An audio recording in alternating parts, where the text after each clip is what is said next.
Hello बच्चों, चलिए प्रश्न पढ़ते हैं। प्रश्न दिया है यूकैरियोट्स में अनुलेखन की प्रक्रिया से संबंधित सही कथनों को चुनें। पहला दिया है डीएसडीएनए का वह रज्जुक जो अनुलेखन प्रक्रिया में भाग लेता है उसे कूट लेखन रज्जुक कहते हैं।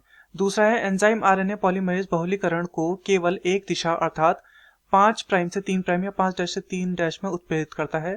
तीसरा दिया है आच्छादन के दौरान एक असाधारण nucleotide methyl guanosine triphosphate hnRNA के 5 डैश सिरे पर जुड़ता है।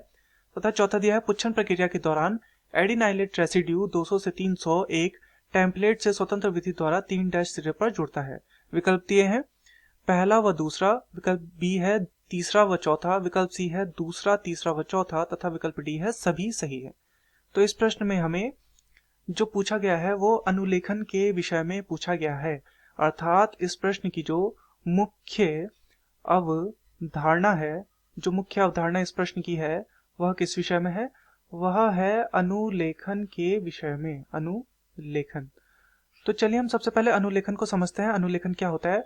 अनुलेखन एक ऐसी प्रक्रिया है जिसमें डीएनए के माध्यम से आरएनए का एमआरएनए का क्या होता है? संश्लेषण यहाँ पर होता है। इस प्रक्रिया को कहा जाता है क्या? इस प्रक्रिया को कहते हैं अनुलेखन। तो इसे चित्र के माध्यम से समझते हैं। मान लीजिए ये डीएनए है, तो ये कैसा होता है? ये होता है डीएसडीएनए यानी कि डबल स्टैंडर्ड डीएनए, या फिर जिसे हम बोलते हैं द्विरज्जुक डीएनए। द्विरज्जुक डीएनए। तो ये क्या होता है? द्विरज्जुक होता है। तथा ये क्या होता है? ये इस प्रकार से वाई आकार में क्या होता है? खुलता है। और यहां पर हम लिख लेते हैं 3 डैश, यहां पे हो जाएगा 5 डैश, यहां पे हो जाएगा 3 डैश और यहां पे हो जाएगा 5 डैश। तो जो इस प्रक्रिया में भाग लेता है यहां पर वाला, तो एक जो इसकी प्रति बनती है या जो अनुलेखन यहां पर होता है इसमें एक बनता है सतत। जो सतत बनता है वो होता है कूट लेखन डीएनए। कूट लेखन डीएनए। तथा एक बनती है यहां पर इधर वाली तरफ बनती है असतत। असतत। तो असतत वाला जो होता है, ये जो होता है इसे हम बोलते हैं टेम्पलेट डीएनए। Template DNA. और यही जो होता है जो क्या करता है? कूट लेखन में भाग लेता है। भागीदार यही होता है कूट लेखन में। ये अनुलेखन में जो इस प्रक्रिया में भाग लेता है वो होता है ये टेम्पलेट डीएनए, जो कि असतत होता है। तो इसके अतिरिक्त यहां पर क्या होता है? जब इससे एमआरएनए प्राप्त हो जाता है तो ये कुछ इस प्रकार से होगा, 5 डैश और इधर 3 डैश इस प्रकार से होगा।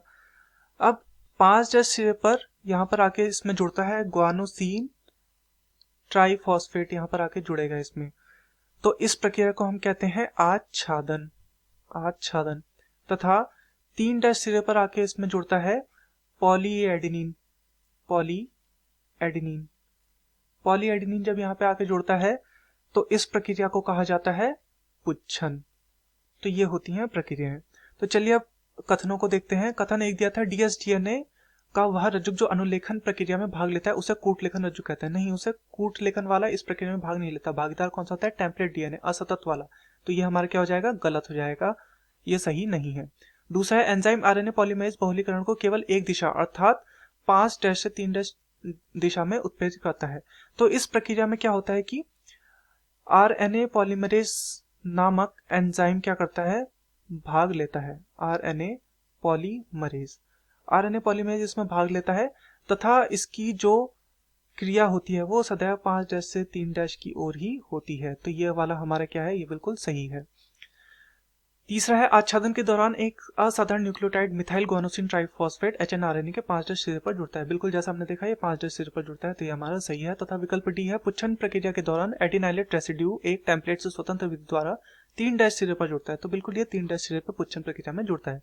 तो चलिए विकल्पों को देखते हैं। विकल्प ए है 1 व 2, तो 1 तो सही नहीं है, तो ये हमारा गलत हो जाएगा। दूसरा है 3 एवं 4, 3 और 4 सही है लेकिन हमारा 2 भी सही है, तो ये भी हमारा उत्तर नहीं हो सकता। तीसरा है 2, 3 व 4, तो बिल्कुल 2, 3 व 4 सही है, ये हमारा सही उत्तर है। तथा डी सभी सही है, सभी सही नहीं है, एक गलत भी है। तो इस प्रश्न का सही उत्तर हो जाएगा विकल्प सी, 2, 3 व 4 सही है। मैं आशा करता हूँ आपके समझ में आया होगा। धन्यवाद।